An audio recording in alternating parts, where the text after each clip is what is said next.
작년에 처음으로 이제 수익률 3자리 이상을 달성했다고. 반도체 기업 좋죠. 근데 내 피부에 투자하고 좋아지는데 그걸로 돈을 벌 수 있는 것만큼 좋은 게 있을까요?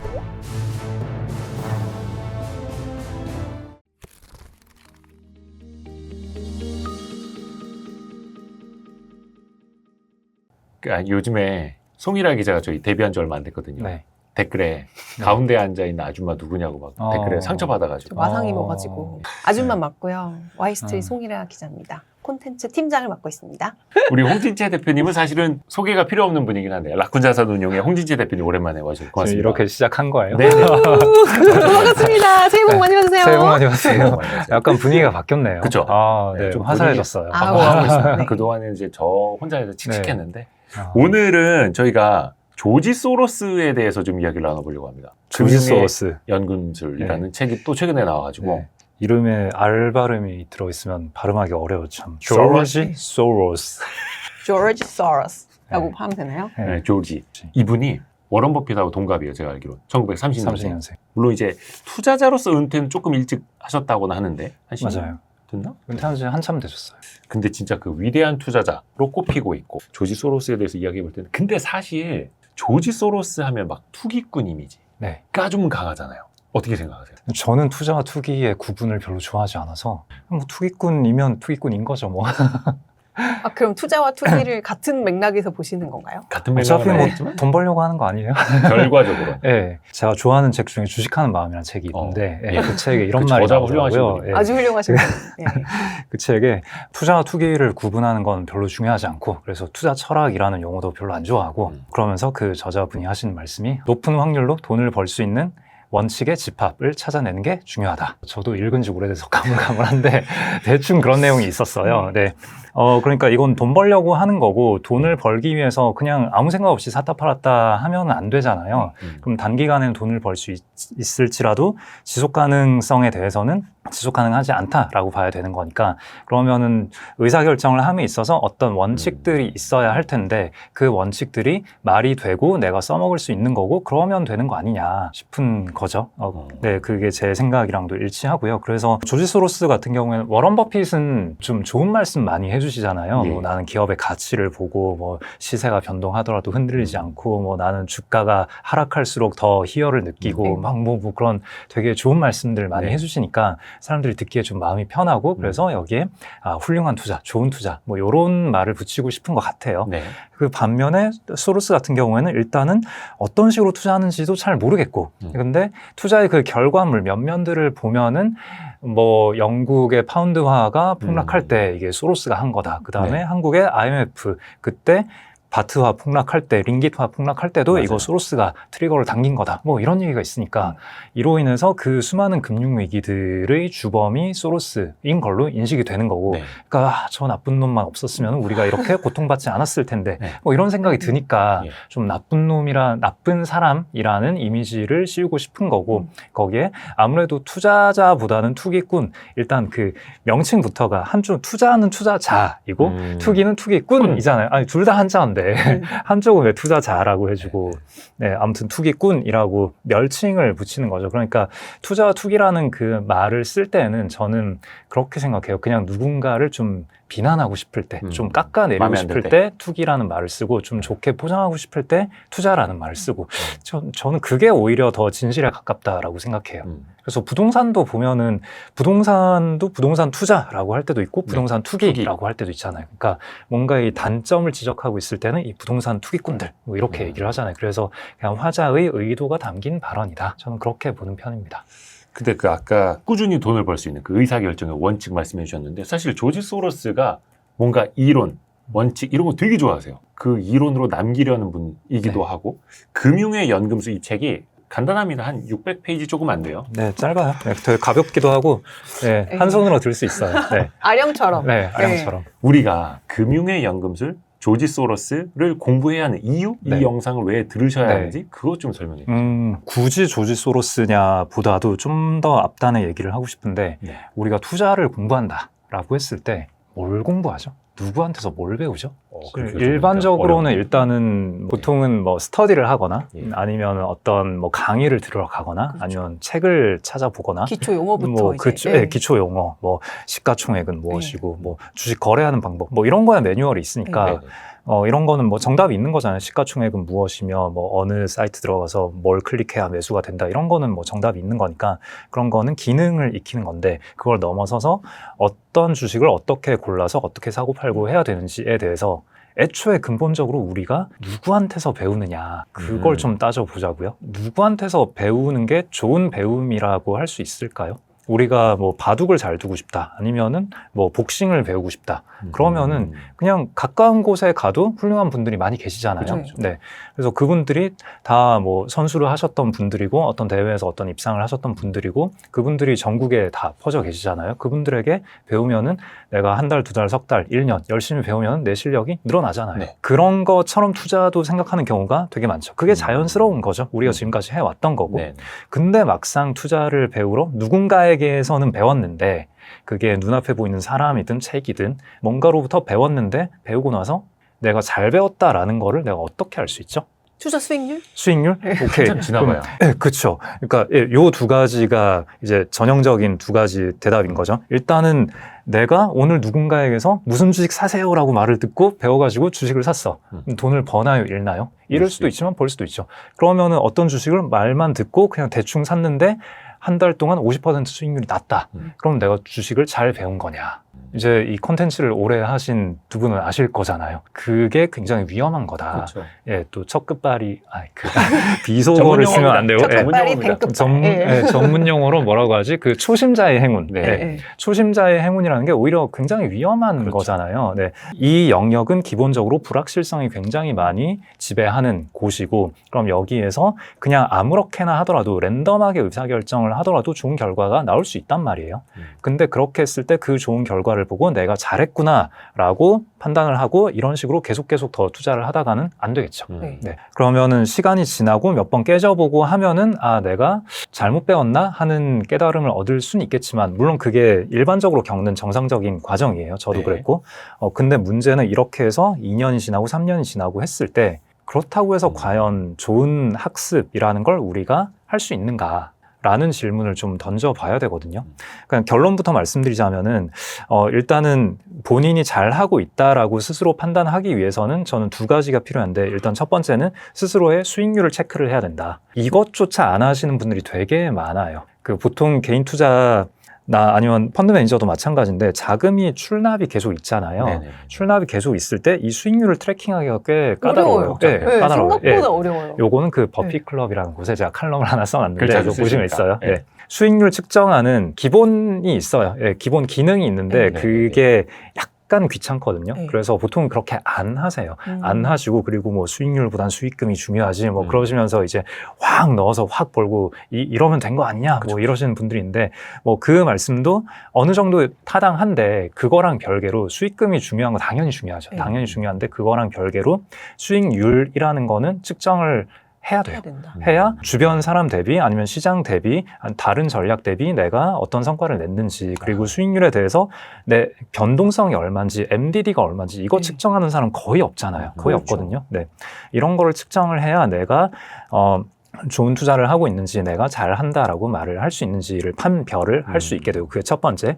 두 번째는 시간이 적어도 10년은 있어야 된다라고 생각하거든요. 내 수익률을 측정을 하고 그 측정 기간이 10년 이상이 되고 나서야 그랬을 때 그 10년 이상의 기간 동안 수익률을 돌아봤을 때 내가 잘하는구나 혹은 못하는구나. 못한다는 판단도 쉽게 하면 안 되는 거예요. 네, 잘한다 못한다를 그 두 가지 조건이 맞춰진 이후에야 할 수 있는 건데 자, 다시 처음 얘기로 돌아가서 우리가 누군가에게서 배운다라고 했을 때 기본적으로 잘하는 사람에게 배워야 될 거잖아요. 네. 여기서 약간의 오해가 있을 수 있는 게 그냥 배워도 되는 게 두 가지가 있어요. 첫 번째는 기능.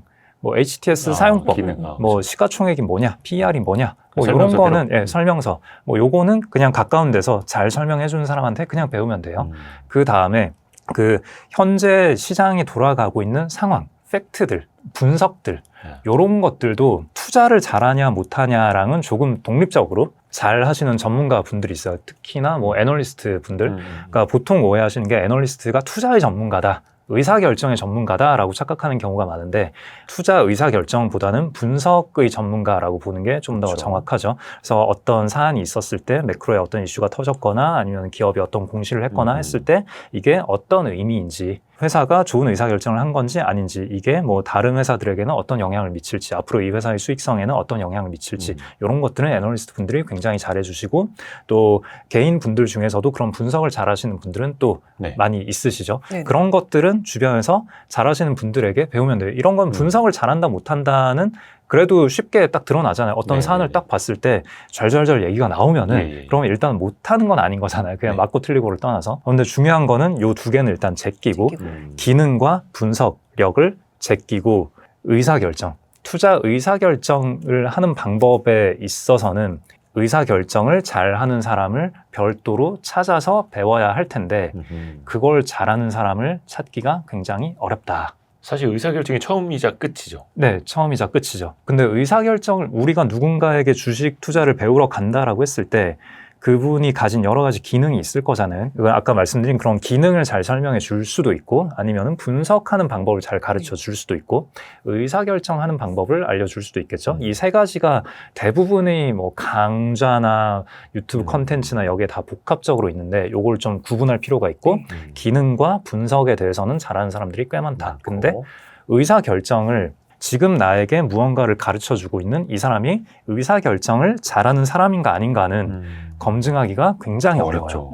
굉장히 어려울 뿐더러 기본적으로 이게 확률이 높지가 않은 게 그건 통계적으로도 드러나 있는 거지만 의사결정을 잘했다라는 거는 앞서 말씀드렸다시피 본인의 수익률을 측정을 하고 10년 이상의 기간 동안 그 결과를 가지고 있고 그 중에서도 좋은 결과물을 가지고 있어야 되는 거죠.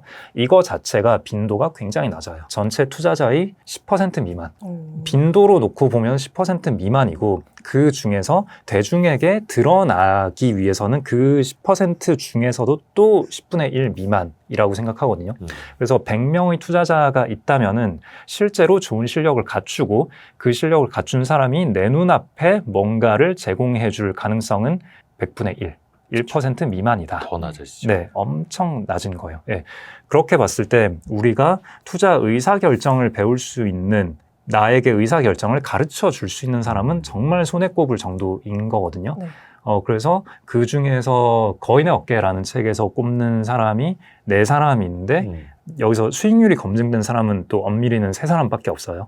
한 사람이 벤자민 그레이엄이고 한 사람이 워런 버핏이고 한 사람이 피터 린치고 그 다음에 2권에 필립 피셔가 나오긴 하지만 요거는 약간 논외로 분석에 대한 얘기, 분석과 좀 의사결정 얘기 좀 들어가 있긴 한데 아무튼 다르다라는 거예요. 그래서 그런 관점에서 그 희귀한 몇 안 되는 사람 중에 하나가 조지 소로스다.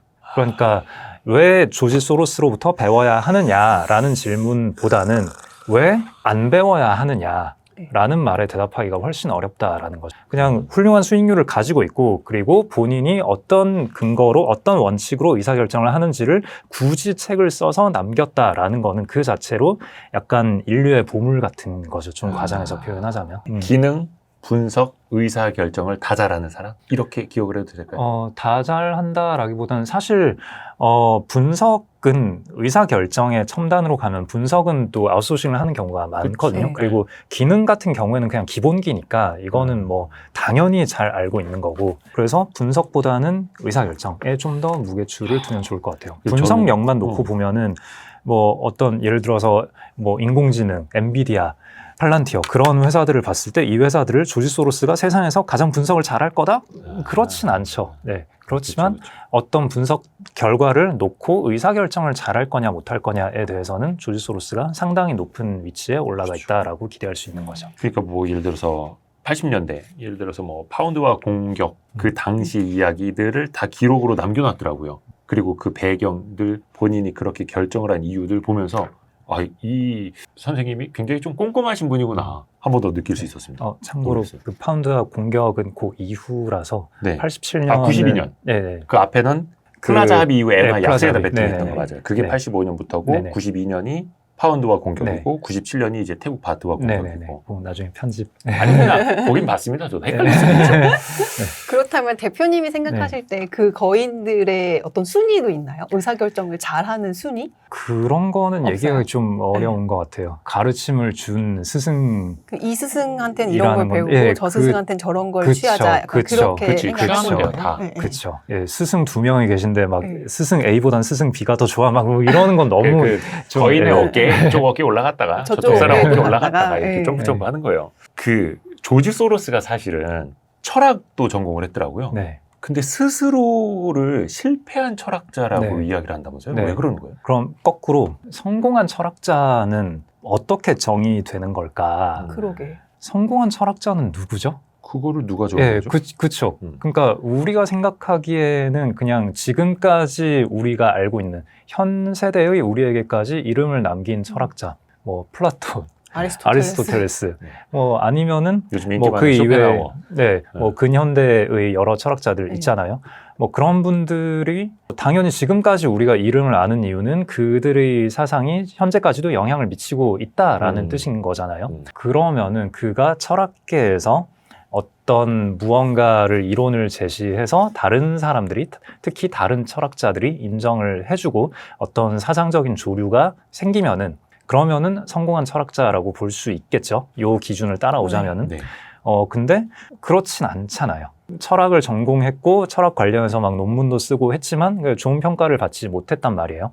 이분이 본인의 스승으로 언급하는 칼 포퍼도 소로스에 대해서 약간 거리를 두는 좀 애매한 스탠스를 취했거든요. 그래요? 그러니까 예, 나한테 배웠다 하지 소로스는 마라, 예, 이런 거예요? 약간 그런 싫어했나 느낌. 보다. 예. 그것도 재미나네. 네. 그래서 그 본인은 철학으로서는 주변에 인정을 받지 못했기 때문에 그리고 철학 논문을 막 쓰다가 자기도 생각이 꼬여가지고 내가 뭔 소리 하고 있는 거지? 이러면서 약간 결론을 못 내리고 그럴 때 뭐 있잖아요. 그랬어요. 네, 그래서 뭔가 막 미쳐가지고 막 이건 것 같아 이러면서 막 얘기를 쓰다가 잠깐 이제 현타 와가지고 다시 봤을 때 그래서 어쩌자는 거지? 약간 그럴 때 있잖아요. 네, 맞아요. 이분도 이제 철학 공부를 열심히 할 때 약간 그 단계에 가가지고 나는 철학으로 성공할 사람은 아닌 것 같다. 그러니까 어떤 철학적인 이론을 완결 짓는 데는 실패한 거예요. 그래서 주변의 인정도 인정이겠지만 본인 스스로도 나는 훌륭한 철학자가 아니다라고 스스로 그렇게 생각을 한 것 같고 그러면은 그래도 내가 뭔가 맞는 것 같은데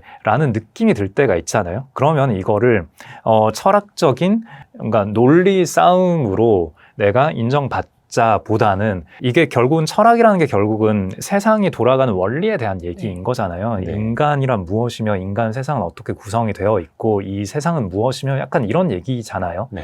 그럼 여기에 대해서 내가 남들보다 해안이 있다면 좋은 시각을 가지고 있다면 그걸 가지고 남들보다 더 나은 뭔가를 만들어낼 수 있으면은 그걸로 인해서 내 사상이 옳았다는 걸 증명할 수 있는 거 아닐까? 약간 이런 식으로 우회적으로 접근을 한 거죠. 네. 철학 대 철학으로 맞붙어서 승부를 보기보다는 그러기에는 좀 뭔가 잘 안 돼가지고 그것보다는 다른 방식으로 내가 옳았다는 걸 증명을 해보자. 근데 뭘 하지? 사실 본인의 사상이 옳았다는 걸 증명하고자 지금도 시도하고 있는 사람들이 많이 있잖아요. 네. 일론 머스크. 화성에 가야 된다. 인류는 멸망을 향해 다가가고 있다. 인류는 다행성 종족이 되어야 한다. 네. 이러면서 막 밀어붙이고 있잖아요. 그리고 뭐 팔란티어, 알렉스 카프 같은 예. 분은 이 서구의 우월한 사상을, 가치를 지켜야 한다. 맞아요. 뭐 이러면서 이제 열심히 막 그 군사적인 시스템 만들고 막 이러고 있잖아요. 고등학생들 뽑아가지고 막 그거 교육시키고 사상 교육시키고. 사상 교육시키고. 네. 그래서 본인이 옳다라는 거를 다른 형태로 무언가를 만들어냄으로써 증명하고자 하는 시도는 꽤 많은 사람들이 하는 거죠. 그래서 소로스 또한 그런 식으로 접근을 했고 어느 분야에서 그 접근을 한 거냐? 금융 분야인 거죠. 네, 그래서 이 책 제목이 금융의 연금술인 맞아요. 이유가 옛날의 연금술은 다른 원소들을 조합해서 금을 만들어보자라는 거잖아요. 그러니까 물리학의, 화학의 연금술이었던 거잖아요. 이거는 실패했죠. 뉴턴도 이거 열심히 하다가 실패하고. 아무튼, 그래서 금융의 연금술이라고 이름을 붙인 이유가 아마 그거이지 않을까 싶어요. 금융 분야에서는 무에서 유를 창조해내는 게 가능하니까. 내가 의사결정만 잘 하더라도 다른 사람들이 어떤 잘못된 판단만 내가 잘 이용을 하더라도 돈을 막 만들어낼 수 있으니까 그러네요. 연금이 가능한 거 아니냐. 요즘에 그런 좀 저렴하게는 그런 표현 많이 하잖아요. 머니 프린팅 머신이라고. 돈 복사 돈 기계. 복사기. 예. 이거 돈 복사기 아니야? 라는 예, 그런 거를 좀 더 우아하게 표현한 거 아닌가. 예. 돈 복사기 이꼴 금융의 연금술. 금융의 연금술. 예, 예, 예. 예. 그 내가 말이네. 예, 네. 본인이 바라보기에 이 세상은 특히 금융시장은 이러이러한 방식으로 굴러가는데 다른 사람들은 좀 잘못된 시각으로 이 금융시장을 판단하고 있더라. 그러면은 이거를 내가 잘 이용을 하면은 돈 복사기가 되는 거 아니냐. 근데 조지 소로스는 그럼 과거에 금을 만들고자 했던 연금술은 실패했지만 조지 소로스 정도의 재산 정도 되면 금융의 연금술은 입증이 됐다라고 돈으로 볼 수 있는 거 아니에요? 그럼 돈 복사한 사람이잖아요. 네, 일단 퀀텀 펀드라는 펀드의 수익률이 존재하고 굉장히 장기간 동안 잘 했고, 그 다음에 본인을 스승으로 존중하는 후계자들도 많이 남겼고, 대표적으로 스탠리 드러켄밀러. 드러켄밀러. 드러켄밀러. 예. 특히나 그 파운드화 공매도를 많이 언급을 해주셨는데, 파운드화 공매도 작전? 아무튼 그 위반자. 계획을 예. 위반한 사람이 스탠리 드러켄밀러이기도 하고, 네, 꽤 이른 시기에 그 드러켄밀러한테 펀드를 넘기고 본인은 자선 사업하러 떠나시기도 했거든요. 예, 그렇게 보면은 그 함께 일했던 사람이 스승으로 존경하고 그로부터 배운 것들을 자기가 투자에 활용해서 또 돈을 많이 벌고 좋은 성과를 내고 맞아요. 라고 했다면은 연금술은 성공했다라고 판단해야겠죠. 이 조지 소로스 그때 퀀텀 펀드 동업했던 분이 짐 로저스고 네. 제자라고 표현해도 될지 모르겠습니다만 그 부하 직원이 스탠리 드러켄밀러고 그 당시에 거의 막내뻘이었던 사람이 스캇 베센트 현재 미국 재무부 장관이고 그 대단한 라인입니다. 네. 그쪽이 훌륭하신 분이네요. 저는 궁금한 게 이분이 그러니까 크게 성공한 게 다 환에 대해서 베팅을 했을 때였잖아요. 그런가요? 아니에요? 그렇게 네. 널리 알려져 있는데 네. 바트와 네, 환에 많이 베팅을 하시는데, 뭐, 저도 이분의 포트폴리오를 다 까보진 않았는데, 네. 포트폴리오를 보면 환도 많고, 원자재도 많고, 주식도 어. 많고, 옵션도 많고, 그냥 할 수 있는 건 다 한 근데 사람이라고. 저희 이제 종합격투기. 일반 투자자들 입장에서는 네. 사실 제일 예측하기가 어려운 게 환, 원자재 그치. 뭐 이런 것들이잖아요. 근데 이런 거에서 어떤 이론과 본인의 사상이 여기에 적용이 됐길래 이렇게 큰 돈을 그쪽에서 한두 벌었을까요? 푼도 아니고. 네. 그게 여기서는 이제 분석력이 좀 들어가야 하는 거긴 한데, 일단 이 책에 되게 잘 나오기는 하는데, 얇은 소로스 투자 특강. 특강. 예, 네. 거기에도 얘기가 나오고, 그리고, 그 책도 재출간이 되면 좋겠는데, 소로스가 말하는 소로스라는 책이 있어요. 그 책도 굉장히 오래됐고, 지금 당연히 절판됐는데, 거기서도 또 되게 많은 걸 배울 수가 있거든요. 일단, 파운드와 공매도 같은 경우에, 여기서 약간, 화폐에 대한 얘기가 또 들어가야 되는데, 화폐론에 대해서 일반적으로 상품 화폐론, 그러니까 돈을 많이 찍어낼수록 화폐가 약세로 간다. 예. 보통 이렇게 많이들 생각하잖아요. 네. 그리고 화폐를 줄이고 금리를 높이고 화폐를 줄이면은 환율이 상승하고 네. 이렇게 많이들 생각을 감사합니다. 하시는데 예. 예, 상품 화폐론의 관점에서의 해석인 건데 물론 상품 화폐론도 어느 정도 타당성이 있는데 잘 안 맞는 경우도 되게 많거든요. 그래서 상품 화폐론의 대안이 되는 이론이 국정화폐론이라는 게 있어요. 이게 굉장히 비주류 이론이기는 하지만 사실 그 본류를 쫓아가면은 케인즈까지 가는 거고 저는 이게 더 사실에 가깝다라고 생각해요. 다른 거 다 자르고 그냥 결론만 얘기하자면은 화폐의 힘은 국가의 힘과 그냥 동일하다라고 보면 되는 거예요. 여기서도 할 얘기가 굉장히 많긴 하지만 그냥 다 빼고 영국이란 나라를 봤을 때 영국은 그 당시에 유로존도 좀 위태위태하고 그 당시에 유로존의 ERM이라고 환율을 고정을 시켜놨거든요.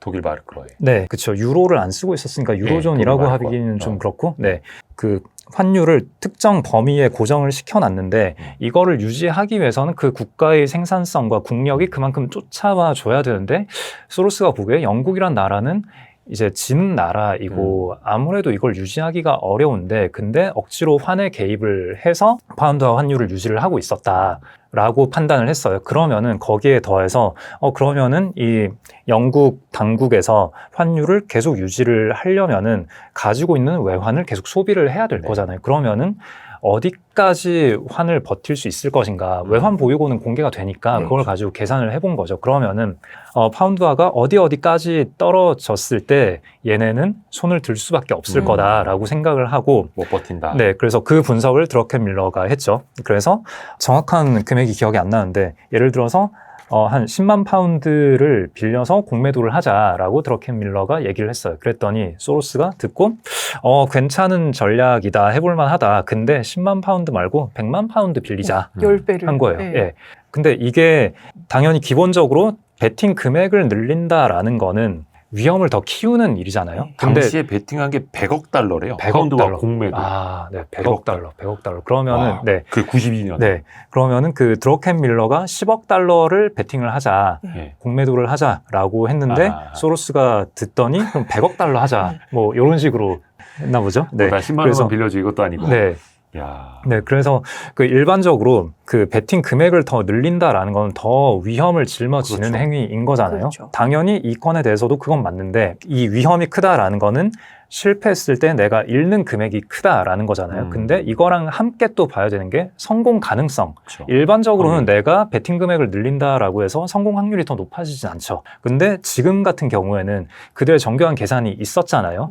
여기까지 10억 달러까지는 걔네들의 계산으로 아마 그랬었겠죠. 한 5억 달러까지는 영국이 버틸 수 있을 것 같아. 근데 10억 달러를 치면은 얘네가 못 버틸 거야. 라고 드러켄 밀러가 계산 결과를 보여준 거겠죠.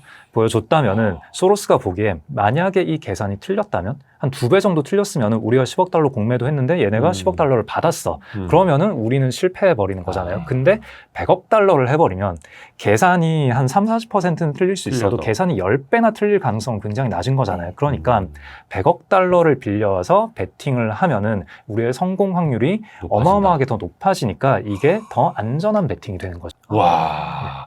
위험한 베팅이 아니라 네. 오히려 안전한 베팅이 된다. 뭐 그런 판단이 있지 않았을까. 가능성이 높아지니까.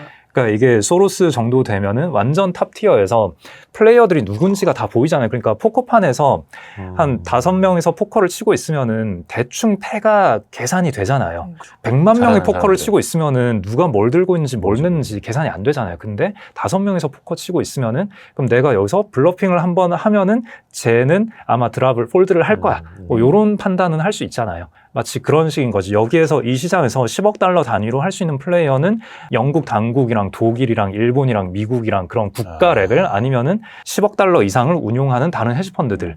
또 환에서 10억 달러 이상 플레이하는 플레이어들이 그렇게 많지 않을 거잖아요. 그러니까 몇몇들을 보아하자니 이들은 만약에 내가 어설프게 굴면은 오히려 반대로 역공을 당할 수 있는 거죠. 소로스 죽어라 이러면서 오히려 파운드화를 매수를 해버리면은 오히려 죽어버릴 수 있단 말이에요. 근데 100억 달러를 공매도를 해버리면 그러면은 다른 플레이어들이 보기에 뭐 국가는 그렇다 치고 다른 헤지펀드들이 보기에 소로스가 100억 달러나 베팅을 했다고 그럼 뭔가 있겠지 하면서 저기 같은 붙자. 방향을 저기 저기 붙자. 붙자가 될 수 있으니까 그런 감이 있었던 거죠. 10억 달러는 애매하다.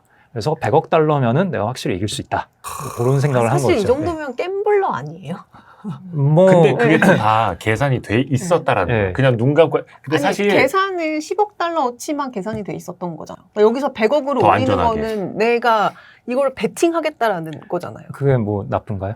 아니, 그 조지 소로스가 한 명언 중에 그거 있지 않아요? 맞았느냐 틀렸느냐보다 네. 중요한 건 네. 맞았을 때 얼마를 벌고 네. 틀렸을 때 얼마만 잃느냐다. 네. 조지 소로스 말 네, 맞죠? 소로스가 맞아요. 한 말이고 그게 드러켄 밀러가 그 발언 자체는 드러켄 밀러가 했는데 소로스로부터 나는 이런 걸 배웠다라고. 예, 그게 시장의 마법사. 야, 대단한 분입니다, 진짜. 네. 근데 이분이 그 금융의 연금술이라는 책으로 본인이 이걸 다 남긴 거고 그 기록들을. 그리고 또 하나가 본인은 실패한 철학자라고 하지만 이론가이기도 하고 이론을 정립을 하고 그거를 본인이 얻어낸 재산으로 증명을 했고 또 하나 중요한 거는 사회 환원을 많이 했어요. 거의 재산의 90%인가?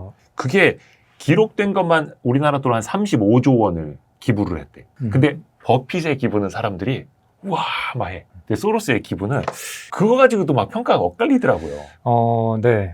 근데 이 편집이 될까 모르겠는데 아까 네. 갬블링 말씀하셨잖아요. 그 얘기를 한번 짚고 좋습니다, 넘어가는 게 좋습니다. 자연스러울 네, 것 네, 같은데 뭐 그게 나쁜가요?까지 말씀드렸잖아요. 네.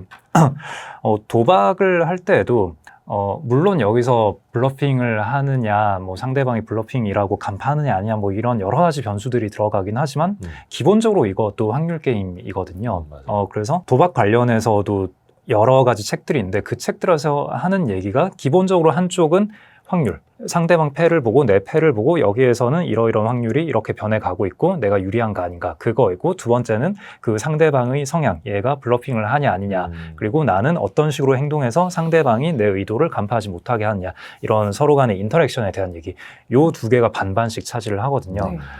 그게 사실 투자랑 저는 굉장히 닮아 있다라고 생각을 하고, 어차피 포커를 칠 때 패를 안 보고 포커를 치진 않잖아요. 그렇죠. 그러니까 기본적으로 당연히 가려진 패가 있고 앞으로 나올 패가 있기 때문에 내가 모르는 정보, 불확실한 정보들이 존재하긴 하지만 드러나 있는 정보들도 있고 그 정보들을 통해서 상대방의 의도를 최대한 간파해내는 뭐 그런 게임인 거고, 그리고 내가 하는 행동이 또 상대방의 행동에도 영향을 미치고 뭐 이런 건데, 이게 투자랑도 되게 닮아 있거든요. 맞아요. 그래서 아까 투자와 투기 구분이 무의미하다라고 말씀드린 것처럼 갬블링도 잘하는, 돈을 버는 갬블링이냐 돈을 못 버는 갬블링이냐가 중요한 거지, 이게 갬블링이잖아요 라는 거는 저는 오히려 그렇게 비난받아야 할 일인가. 뭐 본인이 리스크를 걸고 내가 어느 정도 리스크를 거는지 알고 베팅을 하는 거고 그 손실을 본인이 감내하겠다라는 거면은 저는 이게 무엇이 문제인가라는 생각이 들어요. 그러니까 사실 투자 시장에서도 투기하는 분들이 있고,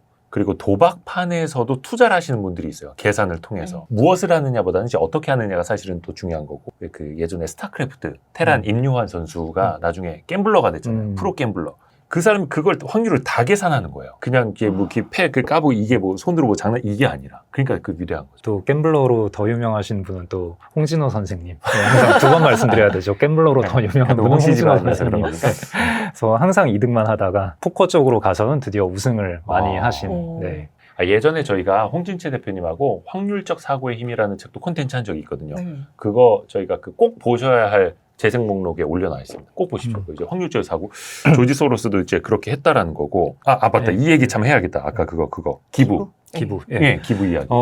열린 사회 재단, 재단? 오픈 소사이어티 파운데이션이라고 있는데, 파운데이션즈라고 있는데, 또 오픈 소사이어티라는 게 또 칼 포퍼의 사상의 핵심 중에 하나거든요. 네. 그래서 소로스는 칼 포퍼를 정말 좋아해요. 칼 포퍼가 소로스를 얼마나 좋아하는지 잘 일반적인 모르지만 사람은요. 네. 좀 약간은 편향된 사랑인데, 칼 포퍼의 사상의 핵심이 닫힌 사회가 굉장히 위험한 사회다. 라는 거거든요. 그래서 그럼 열린 사회는 뭐냐?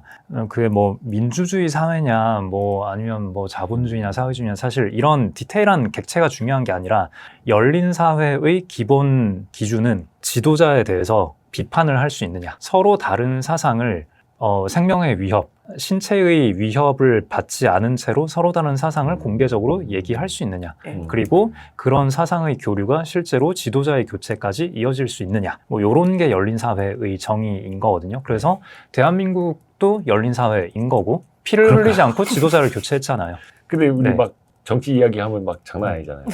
뭐 장난 아닌데, 장난 아니라는 것 자체가 열린 사회라는 증거인 거죠. 정치 얘기를 아예 못하고 내가 정치 얘기 꺼내면은 어딘가에 잡혀갈지 몰라. 요런 사회가 닫힌 사회인 거죠. 중국처럼.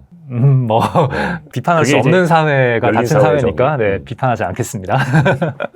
아무튼 그래서 미국도 뭐 여러 가지 정치적인 결함이 많긴 하지만 아무튼 열린 사회인 거죠. 그러니까 뭐가 잘못되었다, 트럼프를 조롱하는 밈들이 뭐 엄청 많이 맞아요. 인터넷에 올라오잖아요. 대한민국도 노무현 대통령 시절에도 그랬고 뭐 늘상 대통령 욕을 많이 하잖아요. 네. 욕을 할 수 있는 사회가 기본적으로 건강한 사회다라는 거죠. 그래서 그 욕이 뭐 정당하냐 아니냐는 또 뭐 디테일하게 다른 논쟁으로 들어가야 되지만, 일단은 그 과정 자체에도 도달하지 못하는 여러 닫힌 사회들이 존재하는 거죠. 그래서 소로스가 본인의 자선사업 재단의 이름을 오픈 소사이어티 파운데이션즈라고 이름을 붙인 거는 닫힌 사회들이 열린 사회로 전환하는 데 기여하겠다 라는 뜻인 거죠. 그래서 뭐 동유럽이라든가 남아공이라든가 여러 가지 독재 정권들이 있는 곳에 재단을 열고 거기에서 민주주의 지원을 해주고 뭐 그런 일을 많이 했거든요.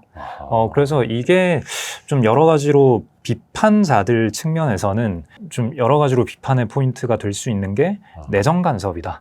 자선 사업이면은 그냥 도와주고 아픈 사람들, 하지. 병든 사람들 도와주고 기아에 굶주리는 사람들 뭐 이런 게 자선 아니냐. 근데 이걸 통해서 한 나라의 정치 체제를 바꾸려고 시도하는 거는 내정 간섭 아니냐. 근데 내정 간섭 얘기도 조금 그런 게 국가 단위로 국가가 다른 국가에게 이래라 저래라 하면 그게 내정 간섭인데 한 민간인이 다른 나라에서 본인 취향껏 뭐 민주주의를 좋아하는 사람들에게 먹을 거 주고 책 주고 쉘터 만들어주고 하는 게 뭐가 문제가 되나요? 그래서 전 잘 모르겠고 그 다음에 또 다른 쪽으로는 이런 시각도 있죠.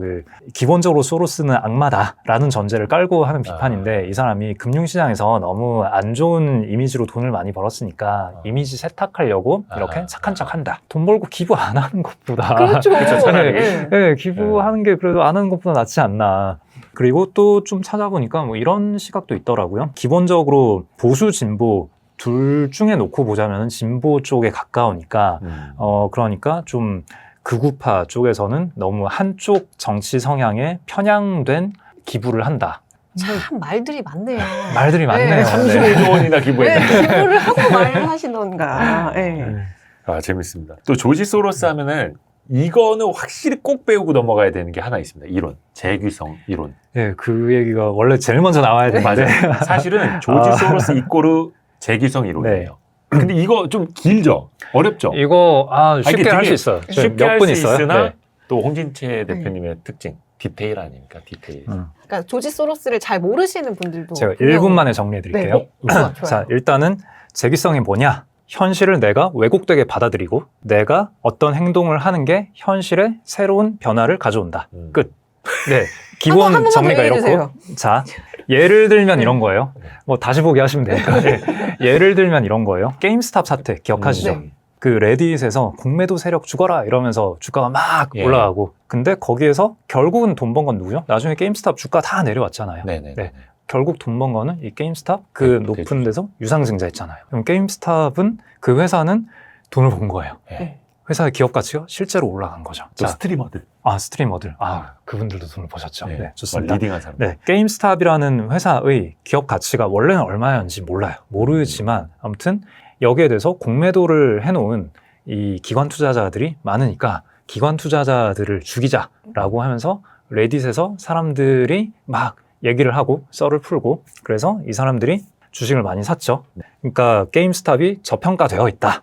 이 싼 주식에 대해서 내가 사랑하는 그 약간 애정의 종목이거든요. 그렇죠. 게임스탑이 미국 사람들. 미국 사람들에게. 그래서 내 사랑 게임스탑 지켜야 돼 하면서 주가가 막 올라갔고 그럼 거기에서 유상증자를 했잖아요. 그러면은 그 회사는 비싼 가격에 현금을 엄청 땡겼으니까 네. 기업 가치가 실제로 높아진 거죠. 그러니까 만약에 이 이벤트가 존재하지 않았다면 게임스탑의 가치는 얼마인지는 모르지만 그 이벤트 있기 전이나 후나 비슷하겠죠. 달라질 게 없었겠죠. 근데 이런 이벤트, 게임스탑이 소중하다라고 여기는 수많은 사람들이 어떤 액션이 실제로 게임스탑의 기업 가치를 높여준 거죠. 우리가 영향을 세상을 미친 거죠. 바라볼 때 기본적인 관점이 세상은 세상이고 나는 그걸 바라보는 독립적인 관찰자라는 걸 기본적으로 전제하고 있잖아요. 근데 내가 관찰하고 그 관찰 대상을 가지고 어떤 행동을 할 때 그 행동 자체가 관찰 대상에 영향을 미치게 되는 거죠. 세상의 다른 여러 분야에서도 그런 일이 일어나잖아요. 뭐 아이를 교육할 때 너는 왜 이렇게 머리가 나쁘니? 계속 이런 얘기를 하면 아이가 실제로 똑똑하더라도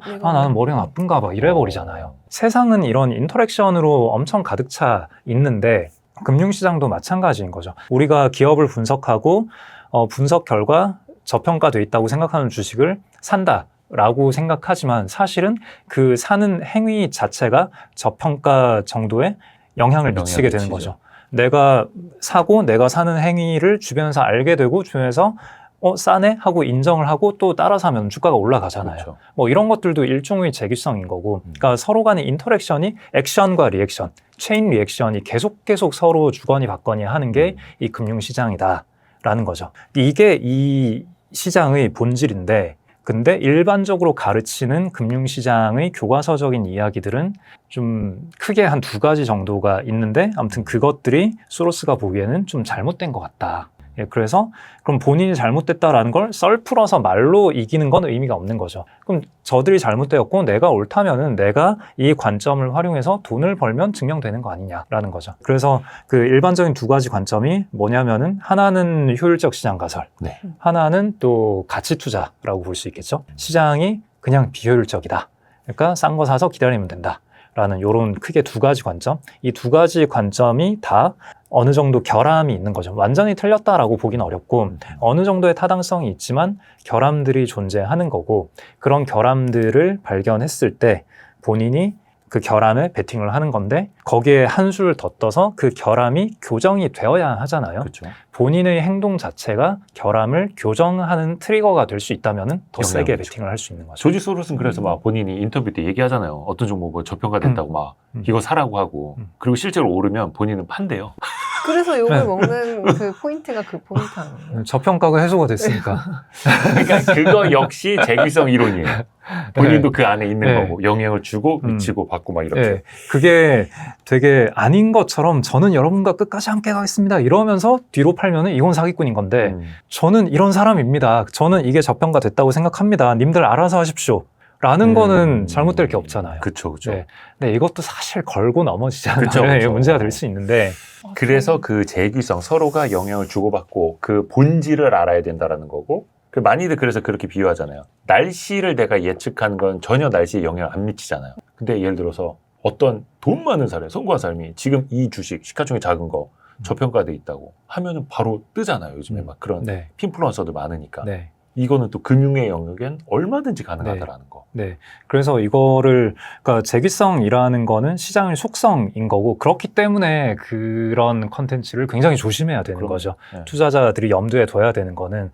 그래서 누군가가 나와서 어떤 종목에 대해서 그러니까 사라는 당연히 잘못된 거고 사라가 아니라도 어떤 주식에 대해서 호의적으로 관심을 표하는 것 자체가 다른 사람들에게 영향을 미칠 수가 있기 그럼요. 때문에 그런 말을 하는 사람도 조심해야 되고 이걸 듣는 사람도 조심해야 되는 거죠. 그 사람이 이렇게 말하고 주가가 오르면은 그러면 사람들은 또 이렇게 생각을 하거든요. 아, 저 사람이 방송에 나와서 대놓고 뭐 사라고 말은 안 하지만 힌트를 준다. 그럼 앞으로도 이 사람 말에서 힌트를 찾아보자. 뭐 이런 식으로 흘러가거든요. 네. 그러면 나중에 다 철컹철컹 되는 거라 네, 다 조심해야 돼요. 투자자 입장에서는 이 재규성 이론, 그래서 항상 염두에 둬야 되는 거고 정말 중요한 거고. 근데 그 조지 소로스가 또 재밌는 게 뭐냐면 이것도 언행일치라고 해야 되는지 언행일치가 안 되는 건지는 모르겠습니다만 엄청난 막 이론, 막 이런 거 거의 한 580페이지짜리 책으로 다 써놓고서는 나중에 본인이 허리가 아프다. 허리 통증이 와서 포트폴리오에 이건 문제가 있다는 신호다. 그래서 싹 다 갈아엎었다는 거예요. 뭔 소리예요? 이해가 안 가죠. 네. 그 약간 그거 실화라면서요. 네, 뭐 여러 번 언급되는 거기 때문에 그 허리가- 소로스가 아니, 말하는 무슨 소로스 철학을 공부해 이론을 막 이렇게 써내 한 사람이 근데 허리 통증 때문에 포트폴리오를 받고 이거 뭐 어떻게 이해해야 됩니까? 그게 예를 들면 그런 거 있잖아요. 뭐 손정희가 뭐 어디에 투자를 하기로 했다. 그래서 누구랑 만나서 악수하고 5분 만에 의사결정을 했다. 뭐 몇 조 원 질렀다. 뭐 요런 게 맞아요. 기사화되기에는 좋은데 사실 그 이면에는 수많은 리서치가 있었고 그쵸. 분석들이 있었고 최종 단계만 남은 거예요. 어. 거기에서 일단 실제로 만나보고 마지막으로 확인해 볼 몇 가지를 확인해 본 다음에 오케이 하고 얘기를 하는 거죠. 손정희가 뭐 아무데나 몇 조씩 지르는 게 아니잖아요. 그렇죠. 기본적으로 여러 가지를 옵션들을 가지고 있고 그 팀에서 엄청나게 많은 조사를 했고 리스크를 다 파악을 했을 거고 그걸 가지고 최종 단계로 올라가서 최종 의사결정을 그 사람이 하게 되는 거고 예를 들면 또 한국에서는 그런 게 있죠. 뭐 한국의 조선업 그래서 예전에 정주영 회장님께서 뭐 1,000원짜리 지폐를 들고 와서 지폐 거북선을 사실 그게 일단 이거는 허구고 실제로 그렇게 안 했고 그 당시에 유럽의 선사들이 일본 부품을 많이 쓰다가 좀 부품을 다른 데로 외주를 줘야 할 뭐 그럴 상황이 있었는데 거기에서 파이낸싱 쪽에서도 다른 쪽으로 뭐 어떻게 하면은 우리가 파이낸싱을 해주겠다 뭐 요런 것들이 다 엮여 있는 상태에서 한국이 우리가 이걸 해보겠다라고 나오니까 이거는 해볼만 한데 라고 하면서 그 결정이 된 거거든요. 네. 그러니까 그 결정의 최말단부만 가지고 와서 뚝 집어내면은 되게 이 사람 의사결정 이상하게 하네 가 되겠지만 기본적으로 여러 가지 의사결정의 시나리오들이 머릿속에 있는 상황에서 뭔가 하나 툭 한 그런 거일 수 있다라는 거죠. 그래서 이 허리 아픈 거에 대해서는 기본적으로 그런 관점으로 접근을 해야 된다라고 생각을 하고요. 허리 자체에 대해서는 사실 그렇거든요. 비중의 문제도 그렇고 제가 그런 얘기를 종종 드리는데 저도 뭐 이런저런 질문을 받으니까 뭐 어떤 주식을 샀는데 좀 너무 많이 산 것 같아서 좀 줄이고 싶은데 어떻게 해야 되냐 뭐 이런 질문. 특정 주식에 대한 질문은 아니고 그냥 의사결정 원칙에 대한 질문인데 그때 저는 종종 이렇게 말씀드려요. 일단 지금 마음이 불편한 거 자체가 문제인 거다. 비중이 많으신 거다. 밤에 잠이 안 오신다고 하는데 그럼 일단 비중을 줄여보시라. 조금 한 10분의 1 아니면 뭐 4분의 1, 5분의 1 비중을 줄이고 나면은 그래도 또 잠이 안 올 때가 있다. 그러면 또 줄이고 또 조금 줄이고 나면은 밤에 잠이 오는 비중이 되는 날이 있을 거예요. 사람마다 다르겠어요. 네, 사람마다 다르겠지만, 뭐 한 주 남겨놓을 때까지 또 잠이 안 오진 않을 거잖아요. 어쨌거나 내 재산에서 되게 많은 비중을 차지하고 있는 어떤 자산이 내가 감당할 수 있는 범위를 벗어난 변동성을 보이고 있다, 불확실성을 보이고 있다라는 거죠. 그거는 내 몸이 먼저 알아요. 몸이 알기 때문에 내 몸이 감당할 수 있는 정도로 비중을 줄이다 보면은 내 몸이 편안해지는 어떤 순간이 오거든요. 인간의 의사결정이 대부분이 이것도 주식하는 마음이란 책에서 배운 건데 의사결정의 대부분이 사실 이미 내 몸이 결정을 하고 그 다음에 내 이성이라는 부분은 이걸 정당화하기 위해서 최대한 머리를 떼굴떼굴 굴리는 그런 거에 가깝거든요.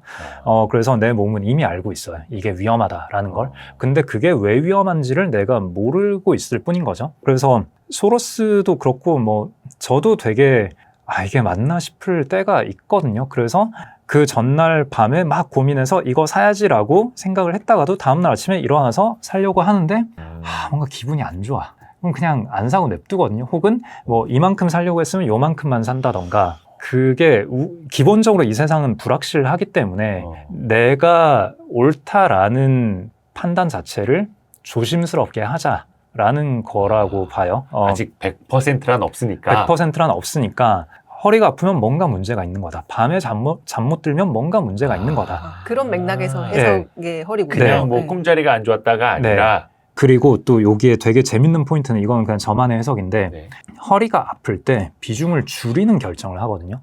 거꾸로 생각해보면은 뭘 사기로 했는데 허리가 안 아팠어. 허리가 안 아파서 더 산다. 이것도 논리적으로 보면은 같은 얘기인 거잖아요. 근데 그런 얘기는 안 하거든요. 그러니까 허리 아파서 비중을 줄였으면은 허리가 안 아프면 비중을 늘리는 것도 말이 되잖아요. 근데 그렇게는 하지 않는단 말이에요. 그래서 여기서 제가 든 느낌이 그러니까 리스크를 줄이는 거는 그러니까 크게 손해볼 거 없는 결정인 거예요. 내가 10억 달러를 베팅을 해왔다가 5억 달러로 베팅 비중을 줄이면은 이게 잘 돼도 5억 달러에서 버는 거잖아요. 그리고 이게 잘못되더라도 잘못됐을 때 나는 5억 달러를 킵해놨으니까 내 손실은 5억 달러로 제한이 되는 거잖아요. 그래서 리스크를 줄이는 의사결정은 내가 분석을 통해서든 그냥 기분이 나빠서든 허리가 아파서든 좀 쉽게 할 수 있어요. 리스크를 늘리는 의사결정은 굉장히 정교하게 잘 해야 되지만 고민을 많이 해야 되는데 리스크를 줄이는 의사결정은 상대적으로 쉬워요. 그래서 저도 아까 사례로 들었던 게 뭔가를 사려고 전날 밤에 결정을 했는데 아침에 일어나서 눈 떴는데 기분이 나빠서 안 사거나 덜 샀다. 이거는 내 예정보다 리스크를 더 적게 짊어지는 결정인 거잖아요. 그게 핵심이네요. 그냥 기분 나쁘니까 뭐가 아니라 그냥 기분 좋으니까 몰빵이 아니라 리스크 관리 관점에서. 그리고 그렇게 하기 전에 기본적으로 자기 분석 결과들이 있었겠죠. 그리고 또 요거는 또 다른 해석인데 잠을 잘 때 우리 몸은 낮 시간에 있었던 팩트들을 조합해서 세계관을 재구성해요. 잠을 잔다라는 행위가 사실 굉장히 액티브한 행위인 거거든요. 의외로. 그래요? 뇌에서?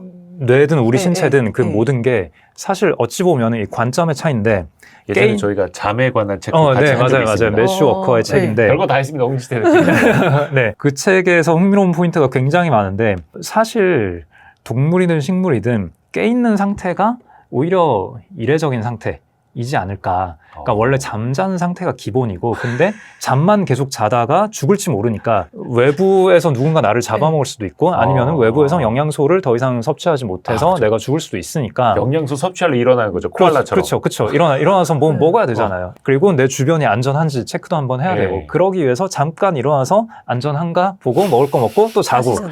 예. 생각만 해도 행복해요. 예, 생각만 예, 해도. 예, 너무 코알라예요, 좋잖아요. 코알라. 예, 그러니까 네. 자는 게 동물의 기본 상태일 수도 있는 거예요. 네. 어찌 보면. 그러면 자는 동안에 하는 일은 우리 두뇌는 내가 바라보고 있는 이 세계관이 실제 세계와 일치하는가라는 걸 계속 파악을 하는 거거든요. 네. 그래서 이거는 조금 멀리 간 해석인 것 같긴 한데 우리가 자면서 꿈을 꾸면서는 약간 물리법칙에 위배되는 혹은 우리가 이성을 차리고 있을 때의 인간관계에서 해서는 안 될 짓들도 막 하고 이상한 일들이 막 벌어지잖아요. 그런 것들이 머릿속에서 시뮬레이션을 해보는 거죠. 이게 맞나? 이래도 되는 거 아닌가? 저쪽인가? 뭐지? 하면서 다양한 가능성을 열어두고 여러 가지를 검토하고 아 이거 안 되나 보다 하고 잠이 깼을 때는 좀 더 나은 인간이 되어 있는 그래서 우리 몸이라는 게 내가 낮 시간 동안 했던 의사결정 내가 수집했던 정보들에 대해서 새로운 적극적인 연산을 수행을 하거든요. 잘 때. 네. 그래서 아침에 일어나서 딱 시장 보고 앉았는데 허리가 아프다. 그거는 내가 잠을 잘 못 잤다는 거잖아요. 그럼 잠을 왜 못 잤을까? 네, 아직 정리가 안 내 돼서. 두뇌가 뭔가 연산을 하는데 야 이거 좀 아니야라고 신호를 보낸 거 아닐까? 위험 신호를 네, 위험 반짝반짝 신호를, 보내고 예. 있어서. GPU가 깔끔하게 학습을 못한 거야, 데이터 센터에서. 그런데다 거기서 바로 막 추론을 하라고 하면 엉키지. 할루시네이션 나오죠. 그래서 위험을 줄이는 아. 네. 의사결정을. 야, 아니, 하거든요. 조지 소로스의 이 이론을 이렇게 맛깔나게 해석을 해주실 분은 홍진채 대표님밖에 네, 없지. 개인적인 해석입니다. 네. 재밌다. 이게 이렇게 들어야 됩니다. 굉장히 설득력이 있네요. 이게 그러니까 사실 이 책을 홍진채 대표님의 해제라고 좀 해설을 해주셨고, 네. 요런 해제를 먼저 듣고 책을 보는 게 더 쉽게 와닿아요. 그렇죠. 600페이지나 되는 책을 보려면 580페이지. 감사하게도 이 필요합니다. 해설을 네. 되게 앞쪽에 실어주셨더라고요. 보통 해제를 뒤에 싣는데 아니, 왜냐면 그걸 먼저 듣고 읽어야 쉽게 와닿아요. 그러니까 저도 이제 책 콘텐츠 많이 하면서 느끼는 게 뭐냐면 미리 예습을 하잖아요. 어려워. 근데 같이 녹화를 하고 그 얘기를 듣고 나서 책을 읽잖아요. 그럼 그때부터는 쉽게 좀 와닿아요. 맞아요. 와, 폴 볼커보다 앞에 있어요. 이거 가문의 영광인데. 폴 볼커보다는 홍진채 대표님이 조금 더 앞서 있는 분 아니에요? 이게 무슨 말씀이에요? 책에서. 저 이제 고개를 들지 못하겠습니다. 저희가 홍진채 대표님 나오셨으니까 투자? 네. 요즘 시장 이야기? 이제 그렇죠. 또 2026년이 됐으니까. 안 여쭤볼 네. 수가 없습니다. 아니 요즘 그 네. 불장이 어떻게 느껴지십니까? 너무 뜨거워요. 너무 뜨거워요. 더워요. 다 벗어야 될 것 같아요. 고객분들 막 문의도 더 많이 온다고. 원래 저희는 조그만 회사라서 찾는 분들이 별로 안 계신데 네. 근데 올 초에 또 갑자기 하루 만에 평소보다 훨씬 많은 문의가 막 들어오고 그러니까 펀드에 가입하려는데 어떻게 하면 되냐 그런 문의가 막 오셔가지고 이상한데 불타오릅니다 요즘에. 전 좀 아침에 그런 일어날 것 같아요. 때마다 이 위험 를 줄이는 게 아니고 지금이라도 들어가야 되나 이런 네. 생각이 자꾸 들더라고요. 근데 못 들어가고 있어. 그래요? 요즘에 그러니까 좀 포모가 3,000포인트 때 못 느꼈던 포모가 맞아요. 이제 4,500포인트 때 확 오는 것 같아요 사람들한테. 네, 아마도 연말 모임 하시고 친척들 뵙고 해서 약간 누구는 주식으로 얼마 벌었네 이 얘기를 좀 들을 듣고 테니까. 뭔가 그러신 거 아닐까 싶기도 하고 거인의 어깨 1권에 보면 또 그런 얘기 1권의 맨 앞에 보면은 또 주식이라는 게 원래 위험하긴 한데 아예 없는 거는 그게 또 굉장히 위험한 거다 그런 얘기 그래서 그 시장 전체를 사는 인덱스 펀드 정도는 조금은 가지고 있는 게 인생을 위해서는 좋다 뭐 그런 얘기가 또 있더라고요. 네, 누가 쓰셨는지 참. 그래서 기본적으로 장기적인 관점에서 봤을 때 주식이라는 에셋이 다른 에셋들을 뛰어넘기는 해요. 근데 문제는 그 변동성인 거고, 근데 그 변동성은 내가 그 리스크를 짊어질 거냐 아니냐 보다는 어느 정도까지 감당할 수 있냐. 그러니까 내가 밤에 잠 못 자고 허리 아프고 막 이 정도만 아니면 되잖아요. 웬만한 직장인 분들이 100만 원어치 주식을 사놨는데 그 100만 원이 0원이 됐다. 그렇다고 해서 인생에 큰 문제가 생기는 건 아니잖아요. 근데 100만 원을 10년 묵혀놨더니 1000만 원이 됐다. 그럼 좀 기분 좋잖아요. 그럼 물론 그게 또 크지 않을 수는 있는데 그러면은 이게 너무 작다 싶으면은 또 조금 더 많이. 그럼 약간 어느 정도의 본인이 감당할 수 있는 비율이 존재하거든요. 내 재산의 5%일 수도 있고 10%일 수도 있고 뭐 7, 80%일 수도 있고. 그래서 우리는 의사결정을 비율로 하는 게 좋다라고 생각하고, 그래서 지금 포모를 느끼는 분들은 물론 주식을 하고 있는 분들이 시장을 못 따라가서 아쉬움을 느끼는 뭐 저 같은 사람도 굉장히 많겠지만 아예 없는 것보단 낫잖아요. 그렇죠. 그래서 아예 없는 분들이 좀 위기감을 많이 느끼고 있는 거 아닌가 싶네요. 의사결정을 비율로 하라고. 네. 그러니까 내가 요 정도 투자했을 때 마음이 편하고 네. 이쯤 가면 조금씩 불편하고 네. 이 금액을 잃었을 때 네. 내 삶에 타격이 오고 이런 식으로 그렇죠. 측정을 하면서 금액으로 보면은 100만 원이어도 와 100만 원 투자했는데 반토막 났어. 50만 원 생돈이 날라왔어. 이러면 되게 마음이 아프잖아요. 근데 이게 내 전체 재산에서 뭐 1%야, 0.1%야. 그러면 인생에 문제 없잖아요. 네. 그 재산에서 1% 정도를 좀 위험한 자산에 태웠는데 1%가 뭐 야금야금 늘어서 뭐 한 3년, 5년 후에 1.5%가 됐네? 뭐 이러면 조금 기분 좋잖아요. 근데 기분이 많이 좋진 않잖아요. 그러면은 한 10% 정도 해놓으면은, 네, 그래서 그 여러 자산 배분 책에서 권장하는 게 최소 비율 10%? 아무리 위험 회피 성향이 가장 강한 사람이라 하더라도 재산의 10% 정도는 주식에 배분해 놓는 게 좋다. 이런 얘기를 하거든요. 10% 배분해 놨는데 5년 지나서 15%가 돼 있으면 그러면 그래도 좀 유의미하게 기분이 좋잖아요. 네. 1에서 1.5가 되는 것보다는 10에서 15가 되는 게. 그래서 그런 식으로 퍼센트로 의사결정을 하면은, 그러면 이게 하락을 하더라도 10% 베팅했는데 10% 빠졌어. 그러면 9% 돼 있는 거잖아요. 그러면은 뭐 또 그렇게 나쁘지가 않아요. 나중에 돈 생기면 1%포인트 더 채워놓고. 그렇죠. 그러면 결국은 이게 결과적으로 되돌아봤을 때 저가 매수가 되는 거거든요. 근데 이게 홍진채 대표님처럼 이렇게 자산 운용을 하시는 분이라면 이게 업으로서도 이렇게 하는데, 개인 투자자분들이 일단은 확 들어갔다가 확 뺐다가 시세짜리 확 누릴 것 같고 이런 착각들을 또 많이 하시니까 그래서 컨트롤하기 힘들죠. 저는 가계부를 쓰는 게 중요하다고 생각하고요. 가계부를 투자 엑셀로 일지. 일지는 일지고 그 일기는 일기고, 그거는 의사결정을 할 때 의사결정의 근거들을 기록을 해놓는 게 굉장히 중요하다라고 주식하는 마음에 나와 있어요. 네. 오늘 이 책을 이 책 저자 저한테 좀 감사해야 될 것 같아요. 책 홍보 되게 많이 해주네. 아무튼 그 책도 같은 출판사에서 나온 거예요. 다성북스. 네. 그렇군요. 아무튼 그건 그거고, 본인의 재산을 사실 엑셀로 관리하는 사람들이 또 그렇게 많지는 않더라고요. 간혹 있으세요. 네. 그래서 엑셀에다가 내 재산이 얼마 있는지를 정리해 놓고, 그럼 거기에서 또 유동자산이 얼마이고 비유동자산이 얼마이고 뭐 이런 거를 보고 있으면은 좀 여러 생각이 들거든요.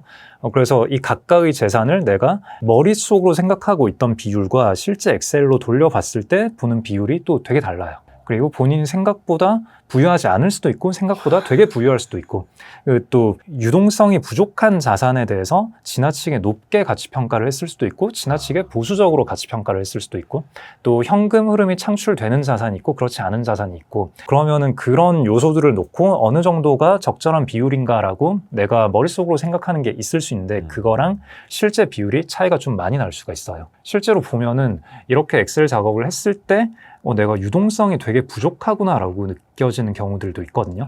근데 주식이란 자산이 또 의외의 굉장히 이게 하는 사람도 잘 모르고 안 하는 사람도 잘 모르는 장점인데, 하는 사람은 너무 산소 같아서 당연히 내가 돈 필요할 때는 이거 팔아서 쓰면 되지. 늘 그냥 주식 늘 그냥 산소 같은 유동성인 거고, 주식을 안 하는 사람 입장에서는 당연히 투자로 돈을 벌려면 오랜 시간 묵혀놔야지, 당연히 자금이 묶이는 거지 라고 생각하는 경우가 되게 많거든요. 근데 유동성이 좋으면서도 장기 성과가 좋은 대단히 훌륭한 자산이에요, 주식은. 그래서 그런 거의 소중함을 또 내가 가계부를 엑셀로 정리를 해보면은 이게 이런 용도로 배치가 될 수 있구나라는 걸 또 느낄 수가 있어요. 그래서 유동성이 좋다라는 걸로 사실 굉장히 프리미엄을 줄 수가 있는 재산이거든요. 주식이라는 재산은. 너무 이상한 주식을 산 게 아니라면. 유동성이 좋으면서 장기 성과도 좋은, 그래서 최소한 자기 자산의 10%는 주식으로 담고 있어야 된다. 거기다가 엑셀로 꼼꼼하게 또 정리도 필요하고. 근데 진짜 예전에 저 라디오 할 때 어떤 분이 사연 보내주셨는데, 요즘에 그 엑셀도 구글 시트 같은 걸로 공유가 되잖아요. 맞벌이 부부가 그걸 같이 공유한다는 거예요. 네. 맞아요. 하나로 가계부를 써서. 그렇게 해요? 네. 진짜? 그럼요. 그럼 남편 수입과 다 알죠. 다 알아요? 네. 본인 것도 남편이 알아요? 네. 이렇게 조금 거냐고. 마이스트리에서 조금 준다고? 2026년 시장, 네. 2025년 하반기에도 막 이렇게 전망하는 거 보면 거의 다 상고 하저인 것 같아요. 네. 그렇지 않은 하우스가 없지 않나요, 거의? 대표님도 그렇게 보세요? 그 대한민국 국룰인 것 같아요. 근데 국룰이면 좀 위험한 거 아니에요? 근데 그럼에도 불구하고 계속 상고하저였으니까 그래서 여기서는 어떤 구조적인 요인이 있는 거 아닌가 좀 질문을 던져봐야 되고 일단은 상반기에 전통적으로는 좀 그랬었죠. 1, 2, 3 그 휴대폰을 많이 팔던 시절에 휴대폰이 2분기, 3분기 1, 2, 3으로 갈수록 좋아지다가 4분기에 훅 꺼져요. 재고 조정하느라고. 그러면은 1, 2, 3분기 실적 좋을 게 선반영이 되니까 한 3개월, 6개월 정도 선반영이 되니까 1, 2, 3 쭉쭉쭉 좋아지는 게 상반기에 좀 반영이 됐다가 이제 한 7, 8월 넘어가고 하면은 2분기 실적 나오고 3분기는 이미 진행 중이고 그럼 여기에서 피크아웃하고 4분기에 이렇게 QOQ 빠질 거 보이니까 뭐 좀 빠지고 특히나 4분기에는 그게 있죠. 금투세가 아니라 뭐죠? 양도소득세. 양도세, 대주주 양도세. 네, 대주주 양도세도 있고 하니까 4분기에는 일단은 정리를 하고 가자. 근데 이게 12월에 정리를 할 사람들이 많으면 나는 11월에 정리해야지. 그렇죠. 11월이 많아지면 나는 10월에 정리해야지. 뭐 이런 게 있잖아요. 그래서 글로벌리도 금융위기나 뭐 아까 말씀하신 뭐 블랙먼데이 그런 사건들이 다 10월에 있었거든요. 그래서 약간 날씨 추워지고 이러면은 또 얼마 전에 제가 본 재미난 통계가 있는데 미국 기준으로 일별 주가를 봤을 때 날씨가 맑을 때 강세장이고 좀 흐리거나 비 올 때 약세장인 게 약간 유의미한 통계가 있대요. 그 인간의 심리 때문에. 예. 예, 기분 좋으면 주식 사고 기분 안 좋으면 주식 팔고 맞아요. 물론 그걸 가지고 매매를 하다가는 거래 비용이 너무 커서 이거 가지고 사다 팔다 하면은 알파가 안 나오긴 하는데 하여튼 주가만 놓고 보면은 그런 통계가 있다고 합니다. 유의미성이 있다. 네, 그래서 상반기엔 일단은 1월에 또 뭐 세뱃돈도 받았고 이제 세뱃돈을 줘야 되죠. 네. 그 12월에 성과보수도 받았고 그 성과보수 이제 어딘가 써야 되는데 그럼 이걸로 주식을 사든가 백화점을 가든가 뭐 둘 중에 하나잖아요. 그럼 주식을 샀으면은 주가가 오르는 거고 백화점에 갔으면은 소비를 많이 했으니까 소비 경기가 좋네 이러면서 지표가 좋게 나온단 말이에요. 그게 1월, 2월에 뜨면서 3, 4월에 경기 좋네 이러면서 좋아지는 효과도 있고 하니까 상고하저는 좀 구조적인 게 있긴 있는 것 같다. 국룰에 가까울 정도로. 그러면 역사적으로도 늘 상고하저일 때가 많았어요? 최근 10년 사이엔 많았어요. 그래서 저는 원래 상고하저 이런 패턴 얘기 들으면 그럴 때마다 그런 걸로 돈 못 법니다. 네. 이런 얘기를 늘상 드리곤 했는데 그 얘기를 한 5년 동안 했는데 그 5년 내내 상고하저였기 때문에 이제는 그런 거 있어요. 그 연말까지 시장이 진짜 안 좋잖아요. 네. 그러면 상저하고라고 해요. 당장은 안 좋을 것 맞아요. 같은데 하반기로 가면서 좋아질 것 같다. 또 상황 따라 다르기도 하고. 네. 근데 이제 원체 2025년에 코스피가 거의 75.6% 주요 중심에 제일 많이 오르다 보니까 이례적인 상황인 거잖아요. 네. 그래서 혹자들은 국장은 여기까지일 거야. 다시 평균에 회귀할 거야. 라고 보는 사람이 있고 아니야 이걸 지금 반도체가 무섭게 땡겨가니까 이런 강세장이 이어질 거야. 이렇게 보는 일종의 낙관론이 같이 있더라고요. 예, 저는 뭐 둘 다 그럴싸하다고 생각하는데 사실 국장은 이게 한국 시장은 시장이 어떨 거냐라는 질문은 별로 필요가 없고 전자닉스 어떨 것 같냐. 네. 그러니까 이거랑 같은 그러니까 질문이죠. 약간 이게 글로벌 관점에서 보면은 코스피라는 거는 삼성전자와 하이닉스에 과하게 편중돼 있는 섹터 ETF라고 보면은 그게 더 그렇죠. 정확할 것 네. 같아요. 그래서 전자닉스의 방향성을 보면 될 것 같고 일단은 올해 삼성전자 하이닉스의 영업이익이 무지막지하게 잘 나올 거다라는 거는 이견을 가진 사람이 없죠. 그렇죠. 얼마나 더 잘 나올 거냐. 분기 20조, 전자 분기 OP 20조 얘기는 이미 나오고 있고 아마 이 그것도 영상 올라가면은 그 실적이 나왔을 거예요. 잠정 실적이. 네. 예. 네, 그래서 최근까지만 하더라도 한 17조, 18조 이렇게 잡혀 있었는데, 근데 이거는 뭐 이미 20조 나올 거다 뚫었고, 그러면 20조를 넘어서 25조 언제 가냐, 30조 언제 가냐, 뭐 이런 싸움이 될 건데, 아무튼 반도체 실적이 좋을 거다라는 거 자체는 아무도 이견이 없는 거죠. 네. 그럼 여기에서 여러 가지 시나리오가 있을 수 있는데, 반도체가 좋으면서 그렇기 때문에 작년처럼 전자닉스 위주로 달릴 거다가 있고, 그 다음에 두 번째는 PER이 낮을 때 일반적으로 저평가돼 있다고 생각하는 그 낮은 PER일 때 팔아야 되고 예. 높은 PER일 때 사야 되고 반도체는 그렇게 매매하는 거야 라는 게 들어맞아서 실적은 잘 나오지만 주가는 안 가고 기는 작년에도 한 11월쯤에 그런 상황이 있었어요. 네네네. 그렇게 될 수 있고 아니면은 됐고 모르겠고 인공지능 박살 나고 그 뒷단으로 반도체 다 박살 나고 붕괴야. 뭐 이렇게 세 가지 시나리오가 있는 것 같은데 일단은 세 번째는 제끼고 싶고요. 일단은 저는 그 전방단에서 인공지능은 이건 수요가 너무너무 많기 때문에 각 회사들, 빅테크들 입장에서는 어떻게든 따라갈 수밖에 없고 많이 질러야만 하는 상황이고 부분적으로 뭐 오픈 AI나 이제 차입을 마이크로소프트도 그렇고 메타도 그렇고 이제는 외부 자금을 활용해서 데이터 센터를 짓고 있기 때문에 변동성은 커졌다라고 생각해요. 작년에 이미 그렇게 되고 있었고 재작년보다는 시장의 리스크가 더 축적이 되어 있다. 네. 그렇지만 그것만으로 붕괴의 트리거다, 버블이다라고 단언할 수는 없다가 그 인공지능 쪽을 보는 제 생각이고 일단 이게 맞다면은 당연히 한국의 반도체는 그 뒷단에서 이익을 되게 많이 벌 거고 그런 멘트들이 조금 리스크가 될 거예요. 엔비디아가 칩셋을 팔면서 혹은 데이터 센터 이제 엔비디아는 그 데이터 센터 플랫폼 자체를 팔잖아요. 그런 걸 팔면서 HBM 혹은 D램의 가격이 올라서 우리가 마진이 훼손될 수 있다. 그런 멘트가 아마 엔비디아 실적 발표에서 나오면은 그때부터는 조심해야 된다라고 생각해요. 지금은 HBM 아무리 비싸게 줘도 우리 판가 대비해서는 매우 미미하다. 그리고 지금 젠슨왕 키노트 등을 보면은 그런 데이터가 계속 나오거든요. 추론을 하는데 토큰당 코스트가 얼마나 빠르게 줄어들고 있느냐. 그게 로그 단위로 엄청 빠르게 줄어들고 있거든요. 근데 이게 줄어드는 속도가 조금 멈칫한다. 이 기울기가 이렇게 되어버린다. 그 데이터가 나오고 그리고 동시에 실적 발표에서 D램, 메모리 때문에 마진이 훼손될 수 있다. 이 두 가지가 동시에 나오면 그때부터 저는 위험하다라고 생각하거든요. 그게 뭐냐면은 지금은 사실 HBM이 아무리 올라도 그냥 걔네가 블랙웰 다음에 이제 루빈 칩셋들을 더 비싸게 팔면 되는 거기 때문에 거기다가 그 데이터 센터 플랫폼 자체를 자기네가 만들어서 팔기 때문에 그렇죠. 여기에서 가격이 계속 높아지거든요. 근데 만약에 마진이 훼손된다라는 거는 D램이랑 HBM 가격이 올랐다라는 얘기가 아니라 그건 계속 이미 오르고 있는데 이거를 전방에다가 계속 전가를 하고 있기 때문에 엔비디아는 아무 걱정이 없는 건데 만약에 그런 멘트가 나오는 상황이 됐다라는 거는 고객들이 그러니까 LLM 돌리고 아니면은 뭐 팔란티어가 됐든 그런 실제 서비스를 하는 회사들이 이제는 가격 부담을 느끼고 있다. 본인들이 고객들이 더 이상 그 가격을 용인하지 못한다. 그래서 우리도 이제는 데이터 센터 투자를 줄여야 한다라고 했을 때 엔비디아가 원가 올라간 거를 전방에 전가를 하지 못하고 있다. 라는 뜻이기 때문에 아무튼 그 상황을 봐야 되는 게 그럴 수도 있어요. 조금 전략적인 관점에서 Q를 더 늘리기 위해서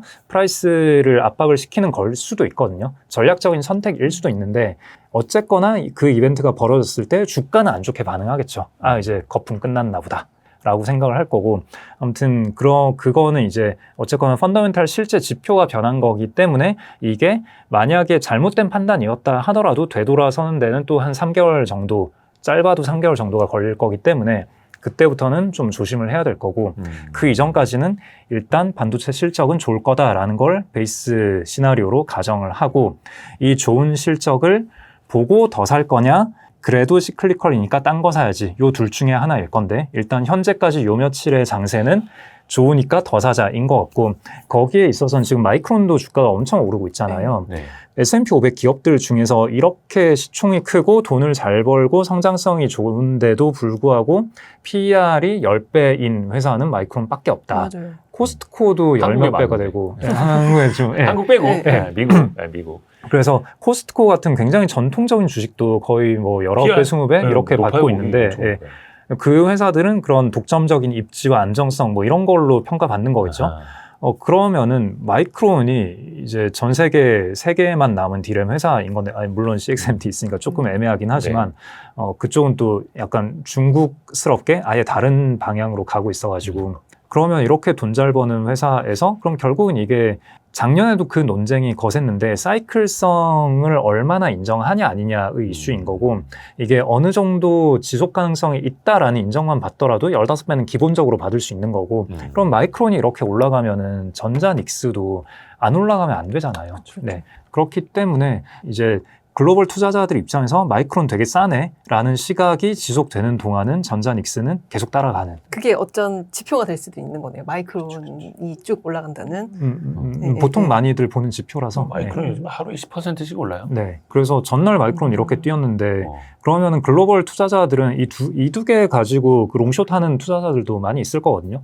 그러면 갭이 이렇게 벌어졌네? 그러면은 전자 사고 마이크론 공매도 해야지. 뭐 이렇게 하는 데도 있고 할 거기 때문에. 그리고 마이크론을 못 담았으면은 그러면은 약간 우리가 느끼기에는 전자닉스가 탑티어인데 마이크론이 좀 세컨티어고. 그렇지만 세계 외국인 투자자들 입장에서 보기에는 마이크론이 더 접근하기 쉽잖아요. 그러면은 마이크론 못 샀으면 전자닉스라도 사야지, 아니면은 뭐 코스피 인덱스라도 사야지, 이런 식의 의사결정들을 할 거기 때문에. 그래서 외국인 자금들이 마이크론 보고 계속 들어오면은, 그렇게 해서 전자닉스가 올라가 버리면은 한국의 기관 투자자들은 이거는 작년 내내 이랬어요.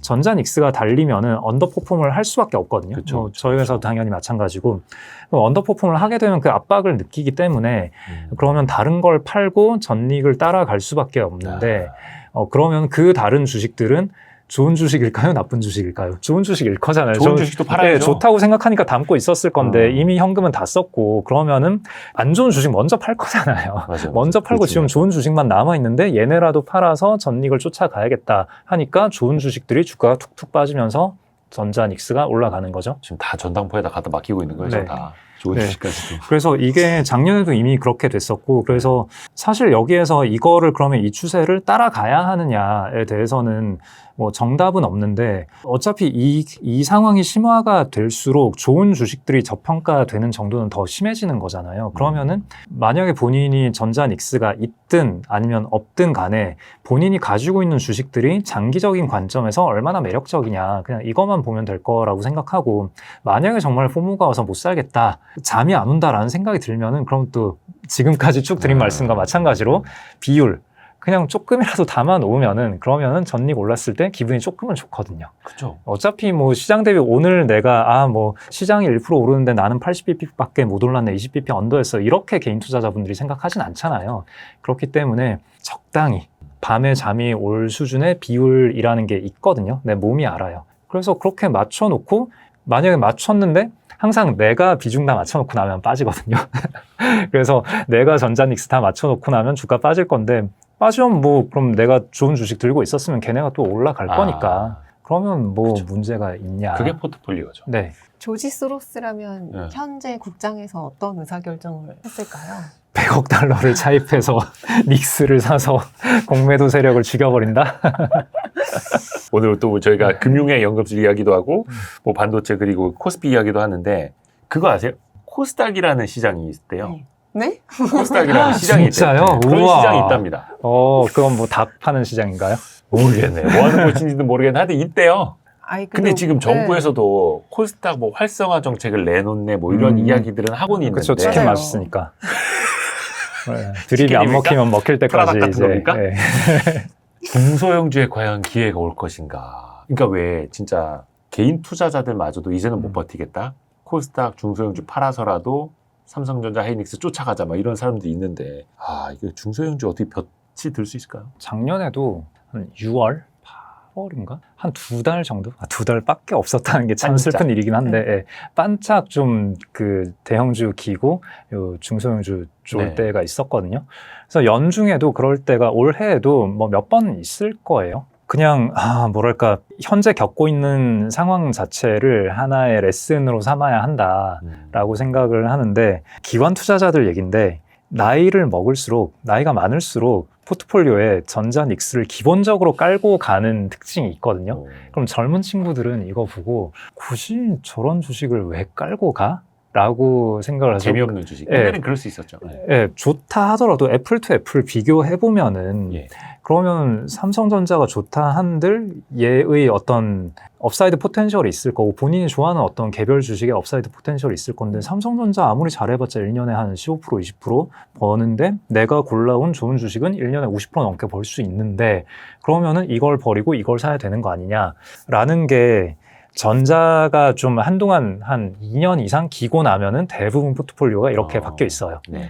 예, 근데 전자가 달리기 시작하면은 아까 말씀드렸다시피 좋은 거일수록 얘를 팔고 이걸 사는 일이 벌어지기 때문에 이게 기관 투자자 입장에서는 굉장히 곤혹스러운 일이거든요.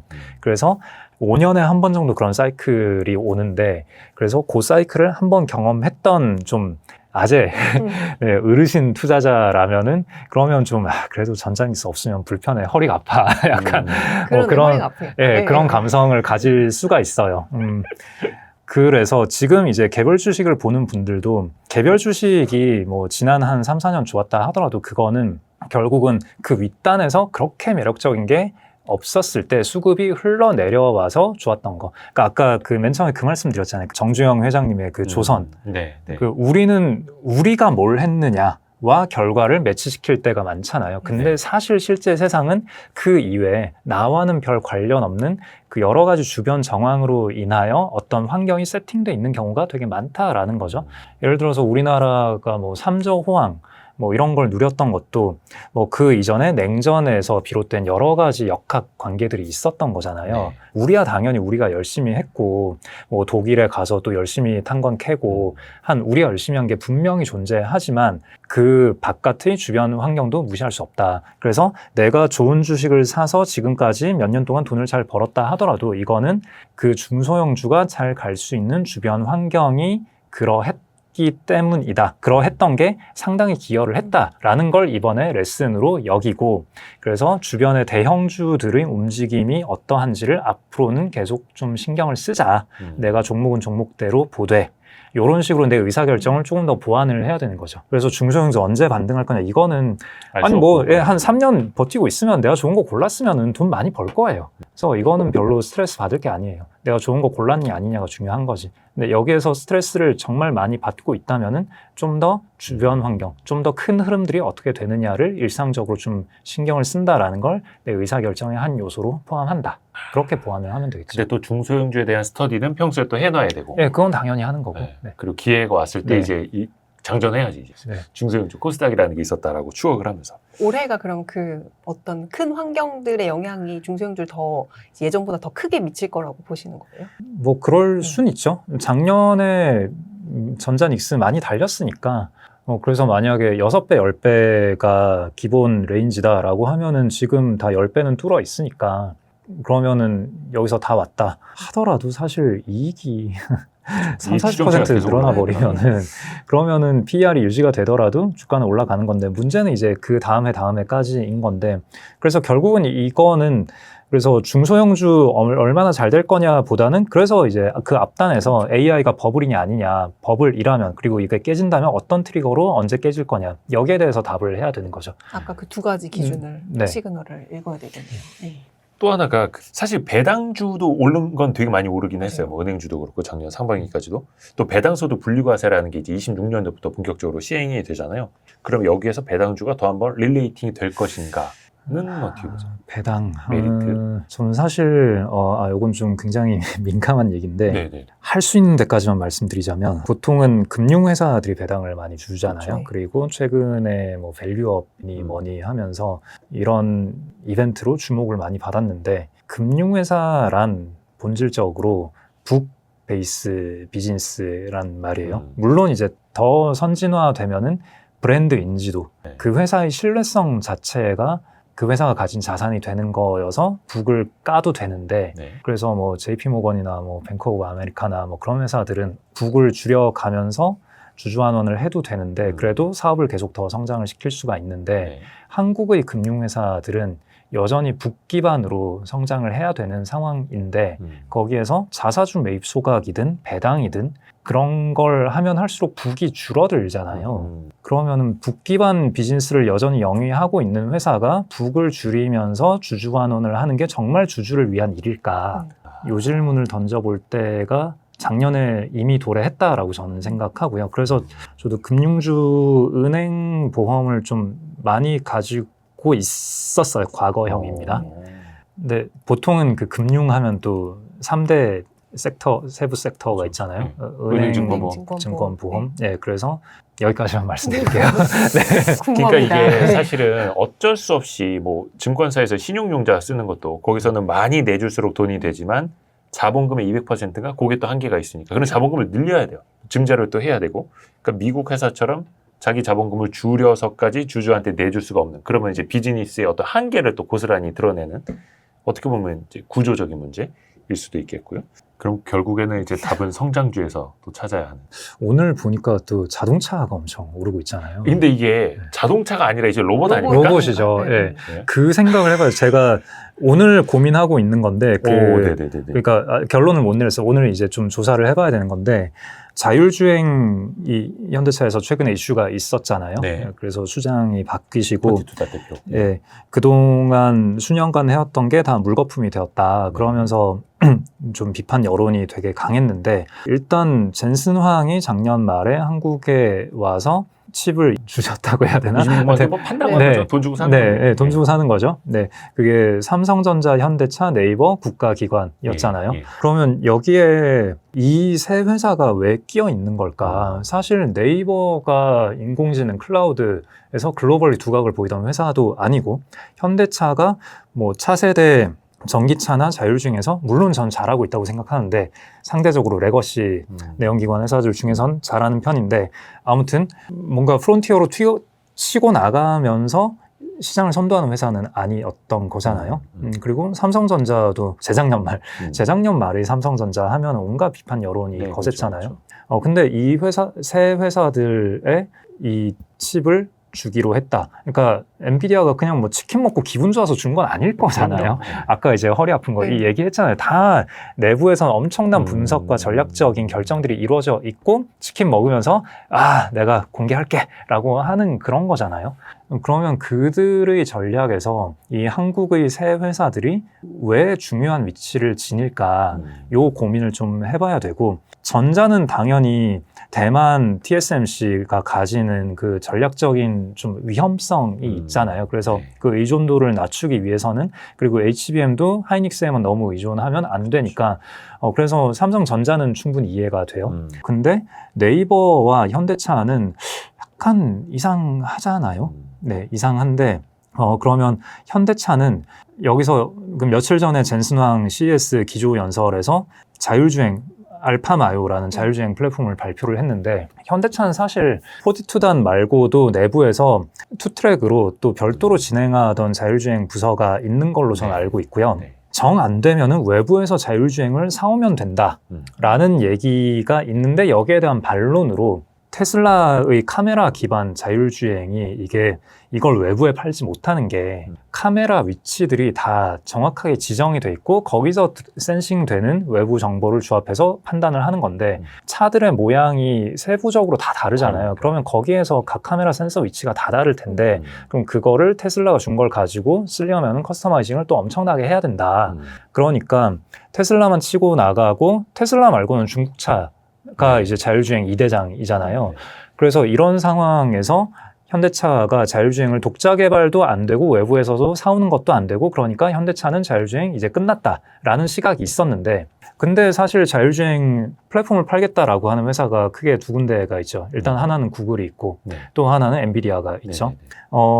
이게 오늘 들었던 생각이라서 이게 좀 더 검증을 해봐야 되는데, 엔드투엔드를 하고 싶은 게 기본적인 목적인데, 그러니까 외부에서 센싱한 거를 조합을 해가지고 의사 결정까지 한 방에 다 해버리는, AI 엔진에서 그걸 다 해버리는 게 엔드투엔드인 건데, 근데 그걸 함에 있어서 센서의 위치라는 게 정말 중요할까? 어쨌거나 내 차의 위치와 내 차의 현재 상태와 외부 상황을 내가 추측해낼 수만 있으면 되는 거잖아요. 파인 튜닝 하듯이. 네. 그러니까 센서가 이렇게 돼 있는 거를 이렇게 바라봤다면은 보정을 해주면 되잖아요. 그죠? 불가능한 건 아니죠. 네. 불편할 뿐이죠. 네.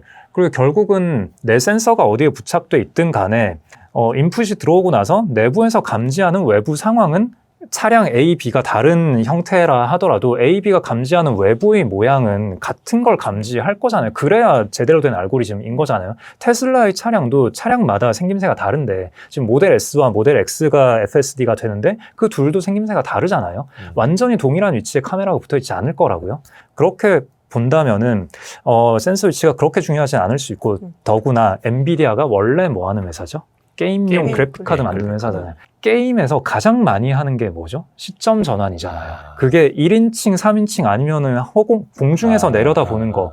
이 각 시점에서의 그쵸, 그쵸. 빛 반사가 어떻게 되고 여기에서 어떻게 감지가 되는지를 그거를 수십 년간 연구해 온 게 엔비디아인데 맞아요. 엔비디아가 만든 자율주행 플랫폼이 그 센서 위치 보정을 못할까? 그거는 뭐 그냥 식은 죽 먹기 아닐까? 네, 엔비디아한테? 저는 꽤 그냥 딸깍해서 될 일은 아니다라고 생각하지만 노력해서 해볼 만한 일이다라고 생각하거든요. 근데 엔비디아가 현대차에 칩셋을 줬다. 뭐 하라고 줬겠어요? 엔비디아 치킨 사 먹으라고 입장에서 준 건 아닐 거고. 네.